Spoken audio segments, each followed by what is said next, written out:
समाज में शुभ और अशुभ की बढ़ती हुई घटनाओं को देखकर हम यह अनुमान लगा सकते हैं कि समाज अच्छा या बुरा है। लेकिन यथार्थ कुछ और ही है। शुभ या अशुभ उसकी शुरुआत हमारे अंदर से ही होती है।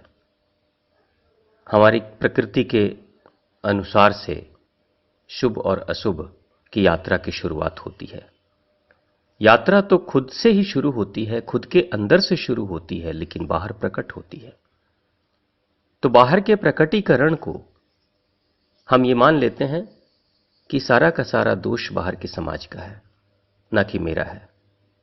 जैसे आजकल नौजवान वर्ग के लोग नशे में, ड्रग्स के व्यापार में लगे हुए हैं, सेवन में लगे हुए हैं, अपने आप को पूरी तरीके से तहस नहस कर रहे हैं और अंत में बात आती है समाज के ऊपर कि समाज ही बिगड़ गया है, जिसके कारण से युवा वर्ग के लोग बिगड़ रहे हैं।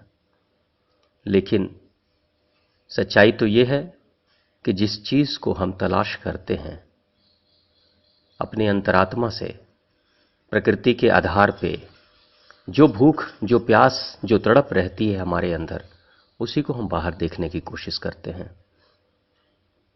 बरसात के दिनों का अंधा इंसान जिसने बरसात की हरियाली को देखा हो, वह अगर अंधा हो भी जाता है तो जिंदगी भर उसके नेत्रों के सामने, मन के नेत्रों के समक्ष सिर्फ हरियाली ही हरियाली दिखाई देती है, चाहे बाहर का माहौल पतझड़ का क्यों न हो।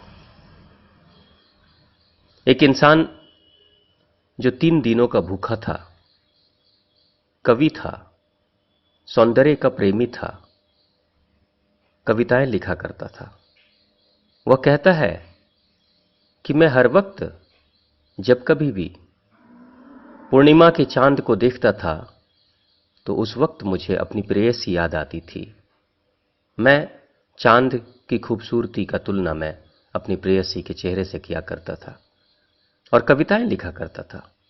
लेकिन एक बार जब मैं 3 दिन का भूखा था, जंगल में भटक गया था, खाने को रोटी नहीं मिल रही थी, तो तीसरे दिन जब मैं पूर्णिमा के पूर्ण चांद को देखा तो उस वक्त मेरे अंदर से कविता नहीं निकली। उस वक्त मुझे ऐसा महसूस हुआ जैसे कि इस बड़े से आकाश में एक सफेद रोटी लटक रही हो चांद के रूप में। यानी चांद नहीं दिखा, रोटी दिखाई दी। चांद को देखकर पहले प्रेयसी दिखती थी, सौंदर्य का रस प्रकट होता था, अब वो नहीं था। अब अंदर की भूख थी और उस भूख को मिटाने के लिए रोटी की जरूरत थी, इसलिए पूरी दुनिया में बाहर भी रोटी ही रोटी दिखाई दे रही थी। प्यास से तड़पते हुए मृग को मृग मरीचिका के रूप में पानी ही पानी चारों तरफ दिखता है और उसी की तलाश करता है। तो सच्चाई तो यह है कि हमारे अंदर भूख किस चीज की है। अगर हम प्रदर्शनकारी हैं, हम अपनी धन दौलत का प्रदर्शन करना चाहते हैं, अपने आप को बड़ा और दूसरे आप को छोटा दिखाना चाहते हैं, तो उस वक्त उसी यात्रा में, उसी दौड़ में हम लगे रहेंगे। अगर हम तामसिक प्रवृत्ति के हैं, आलसी प्रवृत्ति के हैं, तो हमारी दोस्ती उन्हीं आलसी तरह के लोगों से ही होगी। अगर हमारी अंदर की भूख जानने की, सीखने की, ज्ञान की है, तो हमें उन्हीं लोगों से हमारी मुलाकात होगी या हमारा मिलना होगा जो मेरी प्रकृति को संतुष्ट कर रहे हैं। तो सारी शुरुआत हमारी खुद के अंदर से होती है, लेकिन बाहर वो चीजें प्रकट होती हैं। बाहर प्रकट जब हो जाती हैं तो हम सिर्फ बाहर के उस रिजल्ट को देखकर हम ये दोषारोपण न करें कि उसके कारण से हमारी अंदर की प्रकृति बिगड़ी है। नहीं, अंदर की प्रकृति अच्छी या बुरी है जिसके कारण से शुभ और अशुभ के संकेत या रिजल्ट मुझे बाहर दिखाई दे रहे हैं। तो प्लानिंग अंदर है, ब्लूप्रिंट अंदर है, मगर रिजल्ट बाहर है, प्रकटीकरण बाहर होता है।